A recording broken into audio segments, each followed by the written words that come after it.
تو حیض کی حالت میں صحبت کرنے کی اجازت نہیں ہے، اللہ تعالیٰ نے اسے حرام قرار دیا ہے۔ اب اگلا جو جملہ ہے جو میں پہلے بتانے والا تھا حدیث پاک کا، وہ سنیں۔ اللہ کے رسول علیہ السلام فرماتے ہیں کہ جو انسان غیر فطری عمل کرتا ہے، خواہ وہ لڑکوں کے ساتھ ہو یا اپنی بیوی کے ساتھ ہو، اور وہ انسان جو حیض کی حالت میں اپنی عورتوں کے پاس آتا ہے اور جو کاہنوں کے پاس جاتا ہے، وہ انسان اس دین کا انکار کرنے والا ہے جسے محمد رسول اللہ لے کر کے آئے۔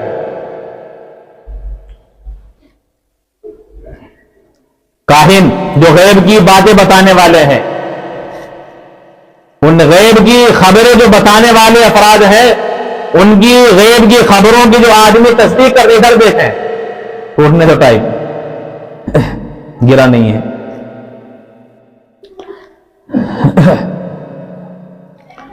تو ان کاہنوں کی جو غیب کی خبریں ان کی تصدیق کرنا، بدفعلی کرنا، غیر فطری عمل کرنا، اور حیض کی ناپاکی کی خون کی حالت میں عورت کے پاس جانے والا اس دین محمد کا انکار کرنے والا ہے جو اللہ تعالیٰ نے آپ پر نازل فرمایا ہے۔ اب کتنی سخت وعید ہے، سوچو کتنی سخت دھمکی ہے ان لوگوں کے لیے جو حیض کی حالت میں اپنی بیوی سے قربت کرتے ہیں کہ اللہ کے رسول علیہ السلام نے انہیں کافر قرار دیا ہے کہ وہ منکر ہیں اس دین کے جو اللہ تعالیٰ نے محمد رسول اللہ کو عطا فرمایا ہے۔ تو قرآن کریم بالکل واضح طور پر منع فرماتا ہے، اسی لیے اللہ کے رسول علیہ السلام فرماتے ہیں کہ اللہ تعالیٰ اس انسان کی طرف نظر رحمت نہیں فرماتے جو انسان حیض کی حالت میں، ماہواری کی خون کی حالت میں اپنی بیوی سے قربت کرتا ہے۔ خبر نہیں ہے، زندگی گزارنے کا سلیقہ نہیں ہے، نہ ہم حقوق والدین جانتے ہیں، نہ شوہر بیوی کے حقوق جانتی ہے، نہ بیوی شوہر کے حقوق جانتا ہے کہ اللہ تعالیٰ نے ہمیں جانوروں کی طرح پیدا کیا ہے۔ اللہ تعالیٰ نے جتنی بھی جائز چیزیں ہیں ان کی ہمیں اجازت دی ہے، اور جو خواہشات ہیں ان کو جائز طریقے سے پورا کرنے کا اللہ تعالیٰ نے اختیار دیا ہے، اور ہر وہ کام جو انسان کی حدوں کو پار کرنے والا ہو اس پر اللہ تعالیٰ نے پابندی لگائی ہے، اور ایسے عذاب کی اللہ تعالیٰ نے وہ اللہ کے رسول علیہ السلام نے دھمکیاں دی ہیں جن کو سن کر ہمارا ذہن تصور بھی نہیں کر سکتا، ان کی تاب بھی نہیں لا سکتے۔ تو خواہشات اگر وہ حیض کی حالت میں پوری کی جائیں، خواہ وہ لڑکے کے ساتھ یا ہاتھ کے ساتھ یا لڑکوں کی طرح اپنی بیوی کے ساتھ پوری کی جائے، تو یاد رکھیے یہ حرام ہے، اور ایسے لوگوں پر اللہ تعالیٰ کی لعنت برستی ہے، اللہ تعالیٰ کے غضب میں، اللہ تعالیٰ کے ناراضگی میں ہوتے ہیں، اور اللہ تبارک و تعالیٰ کا غصہ ان لوگوں پر مسلط رہتا ہے۔ اس لیے میرے بھائیوں ذرا سوچو اور دین کو سیکھنے کی فکر کرو۔ ابھی ہمارے پاس آیا ہی کیا ہے، ہم نے دین سیکھا ہی کیا ہے؟ ہم یہ سمجھتے ہیں کہ صرف نماز روزے کا نام دین ہے۔ دین زندگی کے ہر گوشے کا نام ہے جو قرآن و حدیث میں بیان کیا گیا ہے۔ بہرحال اللہ کے رسول علیہ السلام نے خواہشات کو پورا کرنے کا ذریعہ اور طریقہ بتایا ہے نکاح کا، اور نکاح کرنے کے بعد بھی انسان پر بہت سی پابندیاں لگائی ہیں۔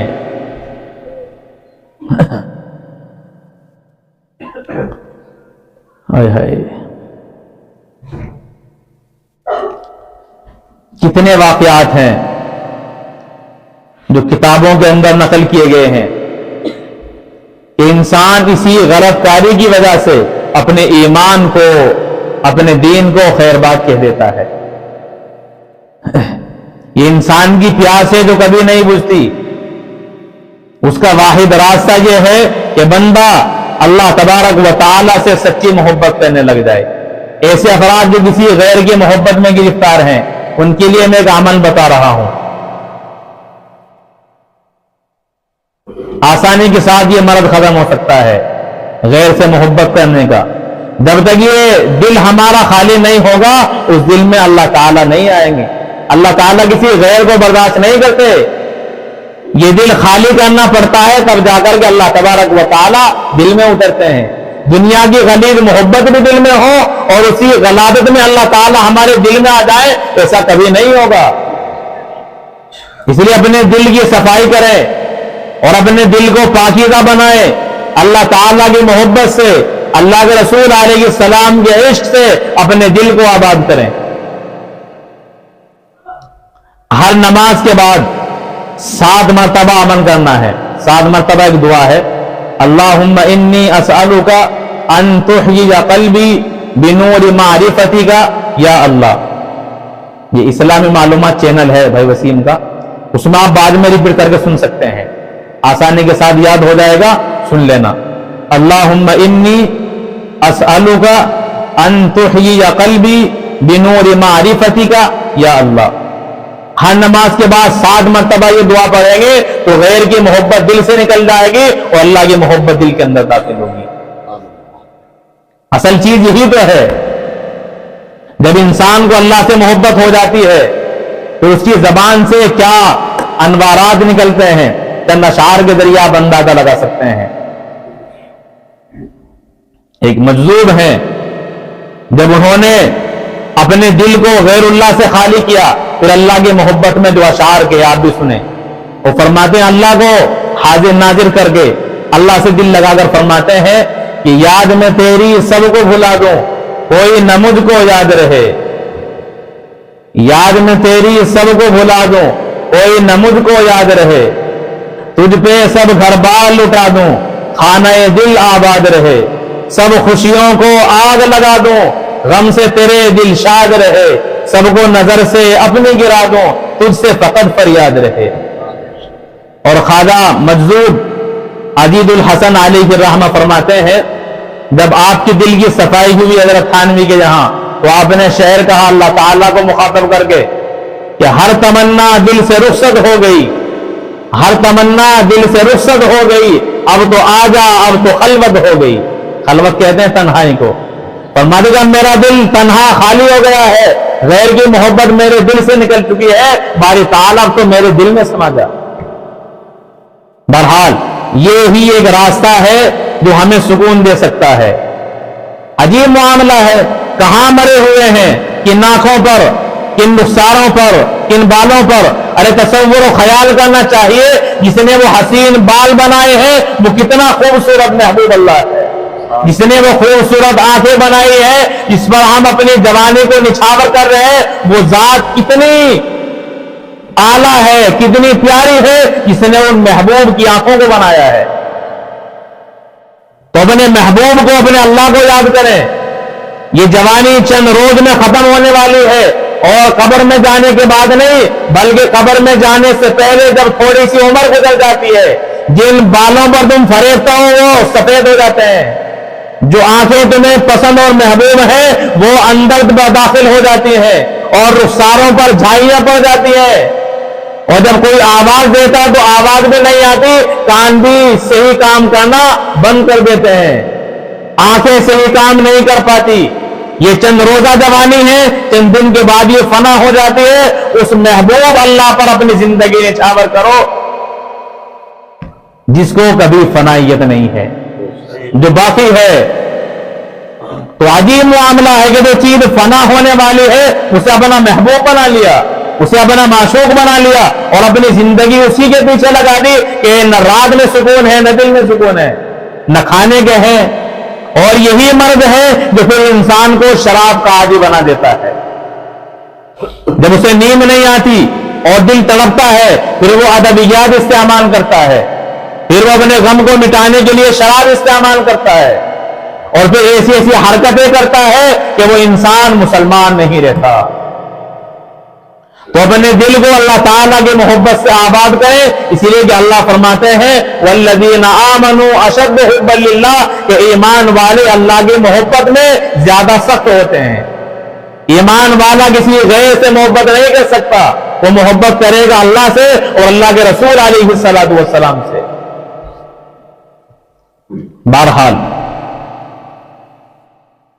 تو اپنی جوانی کی حفاظت کریں، ہر حرام کام جو ناراضگی کا ذریعہ ہے اللہ کی، ناراضگی کا ذریعہ ہے اللہ کے رسول علیہ الصلوۃ والسلام کی، اور اس کام سے دور رہیں اور ان کے نزدیک ہرگز نہ جائیں، قریب نہ جائیں، ورنہ اللہ تبارک و تعالیٰ کا عذاب کبھی بھی آ سکتا ہے۔ کریں گے انشاءاللہ۔ بہت سے مرد ہیں شراب، ہماری نسلیں شراب کی بھی عادی ہوتی جا رہی ہیں، اور نوجوان اپنی جوانی کو شراب کے مزے میں شراب کی عادت ڈال کر برباد کر رہا ہے۔ اللہ کے رسول علیہ الصلوۃ والسلام فرماتے ہیں کہ جب بندہ شراب استعمال کرتا ہے اور شراب کا نشہ اسے چڑھ جاتا ہے تو وہ انسان ایسا ہے کہ اس انسان کی 40 دن کی نمازیں قبول نہیں ہوتی۔ ایک گھونٹ شراب کا 40 دن کی نمازیں برباد کر دیتا ہے، اور ہمارے پاس 40 دن کی ہیں کہاں؟ ہم تو 8 دن میں ایک مرتبہ آتے ہیں، عید میں ایک مرتبہ جاتے ہیں۔ بہرحال یہ میرا درد ہے، شاید آپ تھوڑا سمجھ جائیں۔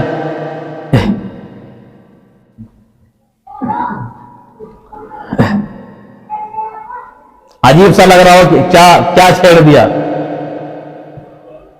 اسی کی ضرورت ہے، اور ایک بار نہیں بار بار ضرورت ہے، ہر موڑ پر ضرورت ہے اسی رہنمائی کی۔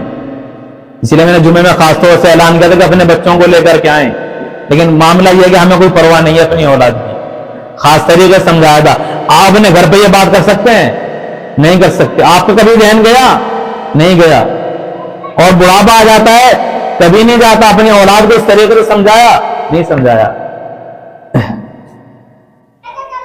بہرحال شراب کے بارے میں تھوڑی بات سن لیں۔ شراب کتنا بدتر عمل ہے۔ اللہ کے رسول علیہ الصلوۃ والسلام فرماتے ہیں کہ تمام برائیوں کی جڑ وہ شراب ہے۔ تفسیر ابن کثیر کے اندر علامہ ابن کثیر علیہ الرحمہ لکھتے ہیں کہ ایک عورت ایک بزرگ پر فریفتہ ہو گئی جو عبادت کرنے والے تھے، دن بھی عبادت میں رات بھی عبادت میں۔ اس عورت نے اس بزرگ کو اپنے یہاں بلایا اور دروازہ بند کر لیا اور اس سے کہا کہ میرے ساتھ زنا کرو۔ اس نے کہا کہ یہ کیسے ہو سکتا ہے، اللہ نے حرام قرار دیا ہے۔ اب وہ عورت کہتی ہے کہ 3 بات ہیں، یا تو مجھ سے زنا کرو، یا جو میرا بت یہاں گھر میں رکھا ہوا ہے یہ سجدہ کرو، یہ شراب پیو۔ ان 3 کاموں میں سے ایک کام کر لو، تمہیں چھوڑ دیا جائے گا، ورنہ بھی تمہاری پورے عالم کے سامنے رسوائی ہوگی۔ اب وہ سمجھتا ہے کہ زنا بہت بڑا گناہ ہے، بت کو سجدہ کرنا یہ اور زیادہ بڑا گناہ ہے، شراب تو معمولی ہے، شراب پی لی جائے، چنانچہ وہ شراب پیتا ہے۔ اور جب اسے نشہ چڑھ جاتا ہے پھر نشے کے عالم میں وہ اس عورت کے ساتھ زنا بھی کرتا ہے اور پھر اس کے بت کو سجدہ بھی کرتا ہے۔ وہ جس شراب کو اس نے معمولی سمجھا تھا، اسی شراب کی وجہ سے وہ پہلے ایک گناہ کر سکتا تھا، اب شراب کی وجہ سے 3 گناہ اس نے انجام دے دیے۔ اور جو وہ عبادت کر رہا تھا اس کی عبادت کفر میں تبدیل ہو گئی، شرک میں تبدیل ہو گئی، اور وہ اللہ کا نہیں بلکہ خود کا پجاری بن گئے۔ تو یہ ہے شراب تمام برائیوں کی جڑ ہے۔ اللہ کے رسول علیہ الصلوۃ والسلام فرماتے ہیں کہ آنے والے زمانے میں قوم ایسی آئے گی کہ انہیں اللہ تبارک و تعالی خنزیر، سور اور بندر بنا دیں گے۔ صحابہ نے عرض کیا یا رسول اللہ کیا وہ مسلمان ہوں گے، کیا وہ کلمہ پڑھنے والے ہوں گے؟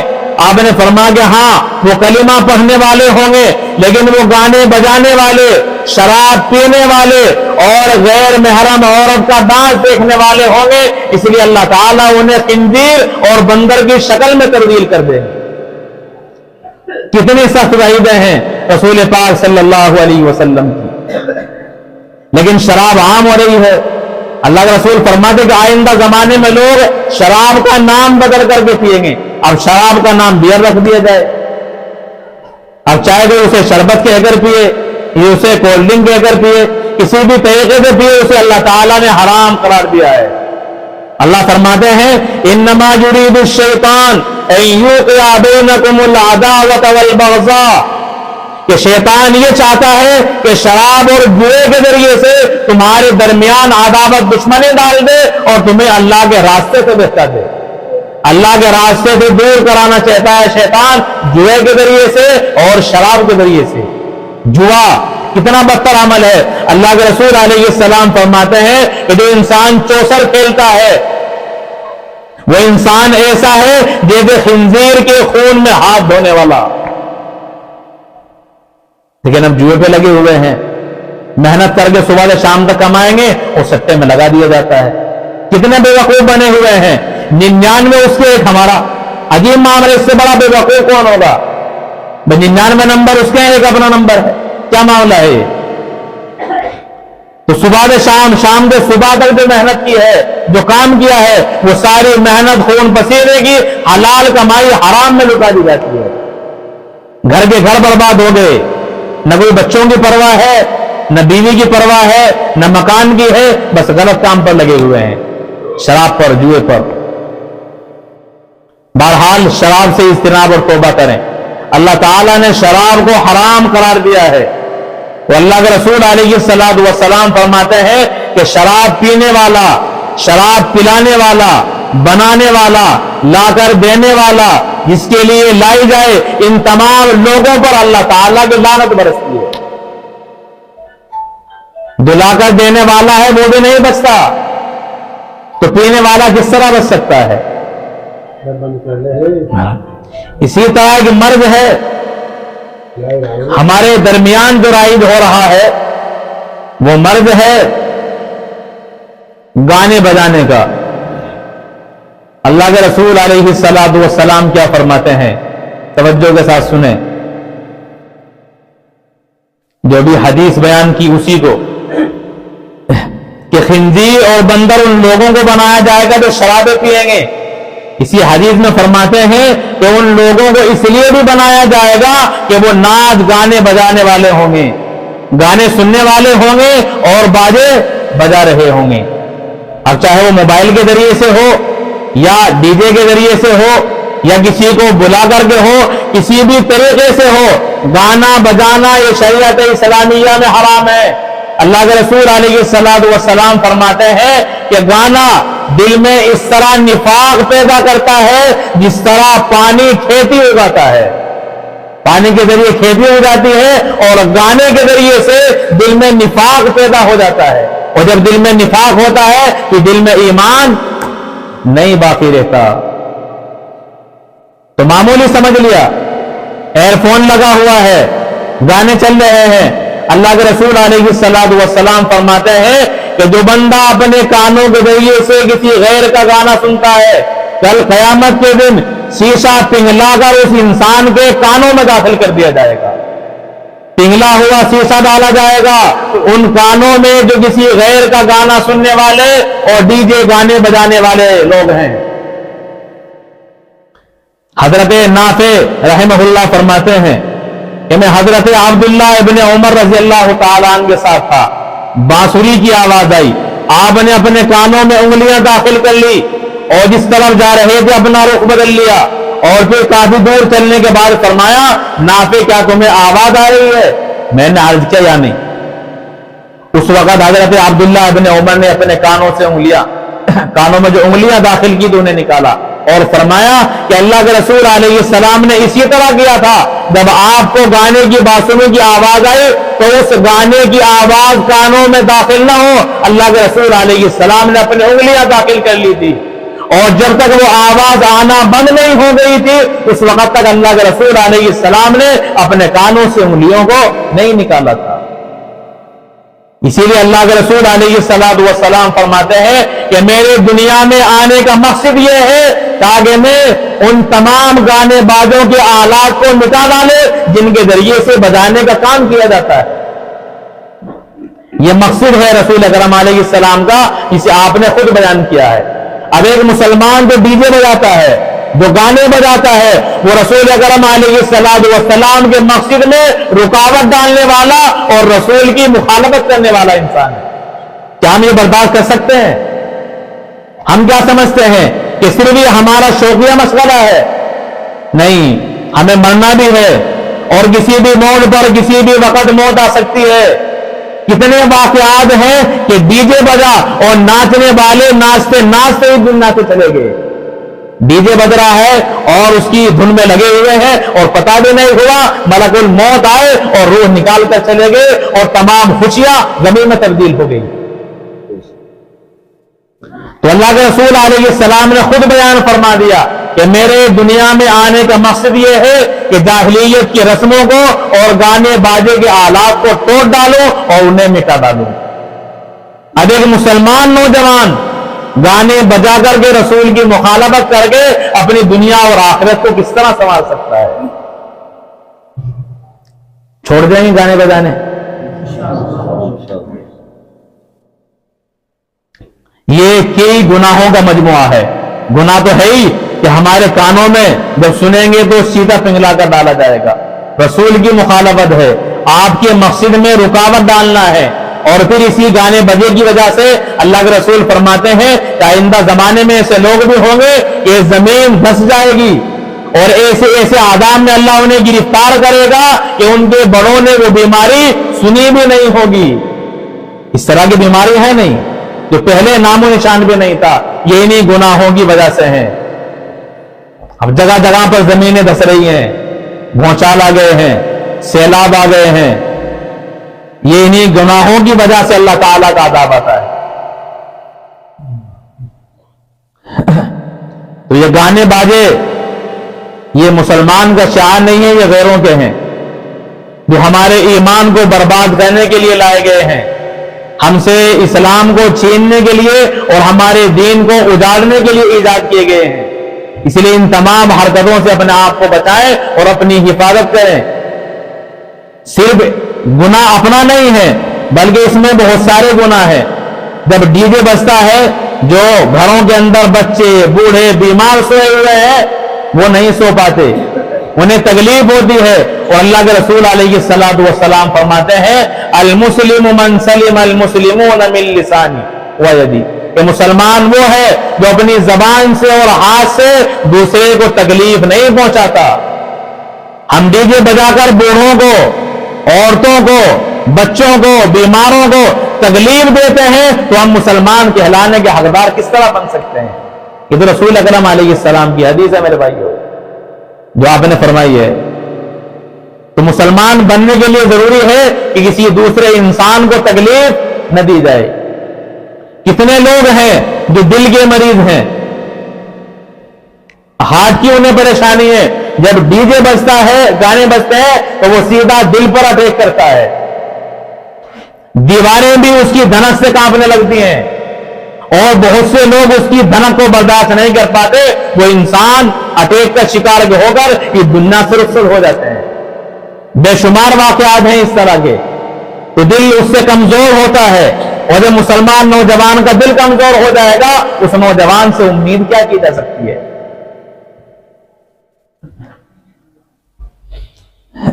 اس لیے شریعت کا پاس و لحاظ رکھیں. ایک عام طور پر کڑے ہیں جو غیروں کے کڑے ہاتھ میں پہنے جا رہے ہیں. ایک تو شیعوں والا ہے, برہمنوں والا ہے, جھیمروں والا ہے, اس طرح کے بہت سے کڑے جو ہاتھ میں استعمال کر رہے ہیں. جو کسی قوم کا جو شعار ہے اسے استعمال کرنا حرام ہے. تو ہاتھ میں نہ دھاگا باندھا جائے نہ اس طرح کے کڑے استعمال کیے جائیں, ان کی قطعاً اجازت نہیں ہے. اور اپنے بال وغیرہ بھی صحیح طریقے سے رکھے جائیں. لباس کا ہمارا صحیح استعمال ہونا چاہیے, ہماری وضاقت مکمل درست ہونی چاہیے. بال غیروں کے طریقے پر کسی کو دیکھ لیا بس اسی کے نام پر, یہاں سے ہیں سارے بدھی کے پیچھے, اور پھر اس پر کہیں تارے بنے ہوئے ہیں, کہیں چاند بنا ہوا ہے, کسی کا نام لکھا ہوا ہے, بالوں میں عجیب معاملہ ہے. تو اپنی وضاقت کو, اپنے لباس کو بھی درست رکھیں. بہرحال ایک چھوٹی سی بات, عورتیں بھی ہیں اور ہمارے گھروں کے اندر بھی ہیں. اب کتنی شکایتیں آئیں کہ شادیوں کے موقع پر ڈی جے وغیرہ کے تو ہیں ہی, اس کے علاوہ لباس کی بھی ہیں. ہمارا لباس کتنا بدتر ہے, ہمیں شرم آنی چاہیے. ہم اپنی بہن کو, اپنی بیٹی کو, اپنی اہلیہ کو ایسا لباس استعمال کراتے ہیں جس پر غیروں کی نظریں بد پڑتی ہے۔ اللہ کے رسول علیہ الصلوۃ والسلام فرماتے ہیں عاریات کاسیات، کہ کچھ عورتیں ایسی ہیں جو لباس پہننے کے باوجود ننگی ہوتی ہیں، ان کا لباس نہیں ہوتا، اور قیامت میں انہیں اس ننگے پن کی سزا دی جائے گی۔ اب وہ ننگا پن کیا ہے؟ اس میں 3 چیزوں کا آپ خیال رکھیں لباس کے سلسلے میں۔ ایک تو لباس مکمل ہو۔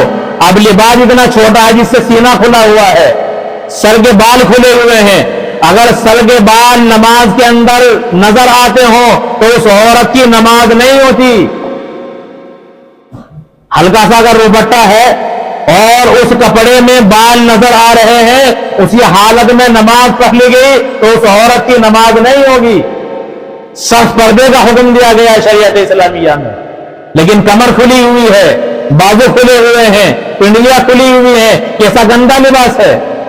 تو ایسا لباس جو کم ہو، عورت کا پورا بدن سطر میں داخل ہے، بس یہ ہتھیلیاں اور یہ قدم جو زمین پر رکھے جاتے ہیں، بس یہ پردے میں اور سطر میں داخل نہیں، ورنہ غیر کے سامنے اوپر سے نیچے تک عورت پوری کی پوری عورت ہے۔ عورت کے معنی کیا ہے؟ عورت کے معنی ہے چھپانے کی چیز، مگر ہم نے چھپانے کی نہیں چھپانے کی بنا دی ہے، ہر جگہ چھپائی جا رہی ہے۔ شرم نہیں آتی؟ کس نے بد اخلاق لوگ ہیں۔ تو اگر لباس کم ہے جس میں بدن کا کوئی حصہ کھلا ہوا ہے، وہ لباس نہیں۔ ایسی ہی عورتوں کے متعلق رسول اللہ فرماتے ہیں کہ لباس پہننے کے باوجود ننگی ہے۔ دوسرے، لباس اگر مکمل بھی ہے لیکن باریک ہے، جس سے اندر کا بدن نظر آتا ہے، تو ایسا لباس بھی شریعت کی نظر میں لباس نہیں، اور یہ عورتیں بھی لباس پہننے کے باوجود برہنہ عورتیں ہیں۔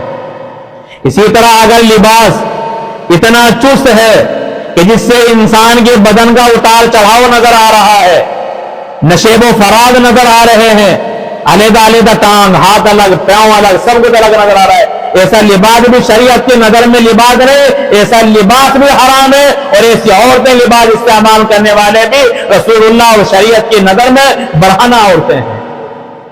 تو لباس مکمل ہو جس میں اوپر سے نیچے تک مکمل بدن ڈھک جائے، برقع وغیرہ جس طرح ہوتا ہے، یا بڑی چادر ہو۔ دوسرے، وہ ڈھیلا ڈھالا ہو تاکہ بدن کے حصے الگ الگ نظر نہ آ رہے ہوں۔ اسی طرح وہ اتنا موٹا ہو کہ اندر کا بدن اس کے اندر سے نہ جھلکتا ہو۔ یہ ہر آدمی کی ذمہ داری ہے کہ اپنے گھر میں اپنی بیوی کو، اپنی بیٹی کو، اپنی بہن کو ایسا لباس استعمال کرائے۔ اب ماں باپ بھی ساتھ ہیں اور لباس ان کا کیسا ہے، اور ساتھ لیے گھوم رہے ہیں بازاروں میں، یونیورسٹیوں میں، کالجوں میں، بیاہوں میں، شادیوں میں، انہیں ساتھ لے کر کے جا رہے ہیں۔ بھائی ساتھ ہے، اسے شرم نہیں ہے، باپ ساتھ ہے، اسے شرم نہیں آتی۔ عجیب معاملہ ہے۔ گھر کے اندر جتنی بھی دولت ہے، سونا چاندی، روپے، جائیداد، اس تمام سے قیمتی ہمارے گھر کی بہو بیٹیاں ہیں۔ اگر سونا ہمارا چوری ہو جائے، چلا جائے، واپس آ سکتا ہے، لیکن اگر عزت چلی گئی پھر کبھی دوبارہ واپس نہیں آ سکتی۔ تو محنت کر کے آپ چاندی کا ڈھیر لگا سکتے ہیں، بینک کو بھر سکتے ہیں، سونے کے بہت ساری اشیاء اپنے گھروں کے اندر سجا سکتے ہیں، لیکن عزت چلے جانے کے بعد پھر اسے آپ واپس حاصل نہیں کر سکتے۔ پوری عمر وہ داغ لگا رہ جائے گا جو کبھی دھل نہیں پاتا۔ اس لیے اپنے گھر کے زیورات سے زیادہ اپنے گھر کی عورتوں کی اور اپنی بچیوں کی حفاظت کریں۔ لیکن ہم نے الٹا کر دیا ہے، بچوں کی کوئی حفاظت نہیں ہے۔ وہ کہاں جا رہی ہے، کس کے پاس بیٹھ رہی ہے، فون پر کس سے بات کر رہی ہے، کس کی کال آ رہی ہے، کوئی پرواہ نہیں ہے۔ مکمل طور پر نگرانی رکھیں، اور گھر کے اندر اگر کوئی فون ہے، موبائل ہے، تو وہ گھر کی جو بڑی عورتیں ہیں، وہ گھر کے ضرورت کے لیے اگر ہے تو گھر کی بڑی عورتیں موبائل اپنے پاس رکھیں، ایسے ہی نہ رکھیں کہ اسے گھر میں کوئی بھی استعمال کرے۔ نوجوان بچوں کے ہاتھ میں ہرگز موبائل نہ دیں۔ اگر فون آ رہا ہے تو فون گھر کی بڑی عورتیں سنیں، کیا کام ہے, کیا بات ہے. کوئی بھی کام ہے, گھر کی ضرورتیں ہیں اس سے پوری کی جاتی ہیں. لیکن وہ موبائل اسی طرح پڑا ہوا, کوئی پرواہ نہیں ہے. موبائل 1 گھنٹے سے غائب ہے اور اس کے ساتھ گھر کی بچیاں بھی, کوئی پرواہ نہیں ہے. 15 منٹ آدھا گھنٹہ ہو گیا باتھ روم میں, کیا معاملہ ہے, کیوں ہے, کیوں نہیں یہ نکل رہی ہے باہر, کیا وجہ ہے, کانوں میں کیا لگا ہوا ہے, کیوں فکر نہیں ہے ہمیں. کتنے بحث ہو گئے ہم. تو اپنی عزت کی خود پرواہ کریں, کوئی دوسرا نہیں آئے گا نگرانی کرنے کے لیے. اپنی حفاظت خود کرنی ہے, اپنی حفاظت کی ذمہ داری خود ادا کرو. بھائی ہے وہ ادا کرے, باپ ہے وہ ادا کرے. بہرحال یہ چند باتیں ہیں. تو انشاءاللہ امید ہے جو بھی غلط حرکت کی جاتی ہے, چاہے وہ خواہشات کو پورا کرنے کی ہو, یا شراب نوشی کی عادت ہو, یا گانے باجے وغیرہ کی ہو, یا ہماری وضاقت اور لباس کی ہو, انشاءاللہ العزیز شریعت کے مطابق بنائیں گے. شریعت کے مطابق بنائیں. ایک دن ہمیں مرنا ہے, نہیں مرنا. بہت سے لوگوں کو شک ہے ابھی. اگر نہیں بول لیں تب بھی موت آئے گی, کبھی بھی آ سکتی ہے. اللہ کے رسول علیہ الصلوۃ والسلام فرماتے ہیں کہ لذتوں کو توڑنے والی موت کو کثرت سے یاد کرو, کثرت کے ساتھ یاد کرو. اس لیے کہ موت بھی لذتوں کو توڑنے والی ہے. جب موت کا انسان دھیان لگاتا ہے, گناہ خود بخود چھوٹ جاتا ہے. اور گناہ نہیں چھوٹتا, گناہ کے ساتھ ساتھ پسینے بھی چھوٹ جاتے ہیں. اس لیے موت کو یاد کریں اور اپنے فکر کریں کہ قیامت کے جانے سے پہلے مجھے قبر کے اندر بھی رکھا جائے گا, اور پھر تختے لگا کر اتنی مٹی ڈال دی جائے گی, اگر کوئی نکلنا چاہے, بھاگنا چاہے تو بھاگ بھی نہیں سکے گا. جب انسان گناہگار قبر کے اندر جاتا ہے تو قبر کو آگ سے بھر دیا جاتا ہے. تو اللہ کے رسول فرماتے ہیں قبر اتنی تنگ ہو جاتی ہے جس طرح یہ انگلیاں ایک دوسری میں داخل ہو گئی, اسی طرح دائیں بائیں پسلیاں ایک دوسری میں داخل ہو جاتی ہیں. تو اللہ کے عذاب سے ڈرو, اللہ کی پکڑ سے ڈرو. بات ایک آیت کا مفہوم سن کے آپ بات مکمل. اللہ فرماتے ہیں وَمِنَ النَّاسِ مَن يَشْتَرِي لَهْوَ الْحَدِيثِ, تو جو آدمی کھیل کود کی باتیں خریدتا ہے, اور یہاں لہو الحدیث سے مراد کیا ہے, گانے باجے. سمجھ گئے کیا مطلب ہوا؟ جو گانے باجے کے آلات خریدتا ہے, لِيُضِلَّ عَن سَبِيلِ اللَّهِ بِغَيْرِ عِلْمٍ, تاکہ وہ بے سمجھے بوجھے اللہ تبارک و تعالیٰ کے راستے سے روک دے اور مذاق بنائے. تو ایسے لوگ یاد رکھے ان کے لیے رسوا کر دینے والا عذاب ہے. رسوا کرنے والا عذاب کن کے لیے ہے؟ جو گانے باجے وغیرہ کے آلات خرید رہے ہیں. تو خریدا بھی ہے, پیسہ بھی لگایا ہے, اس کے باوجود گناہ کے اندر گرفتار ہیں. تو گویا پیسے کے ذریعے سے, دولت کے ذریعے سے, محنت کے ذریعے سے ہم اللہ تعالیٰ کے عذاب کو اور جہنم کے عذاب کو خرید رہے ہیں. اب اس سے زیادہ بدعقل انسان کون ہوگا جو پیسے دے کر کے, اپنی دولت دے کر کے اللہ کے عذاب کو خرید رہا ہو.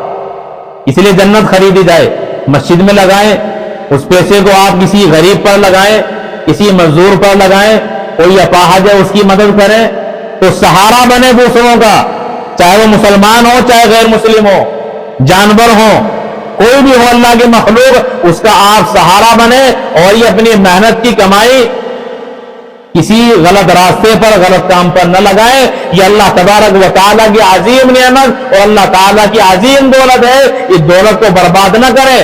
بعض اوقات ایسے ہوتے ہیں کہ انسان اپنے محنت کے دولت کو غلط کام پر لگا دیتا ہے, اور پھر اس انسان کے ہاتھوں میں کچھ وقت گزرنے کے بعد کٹورا آ جاتا ہے.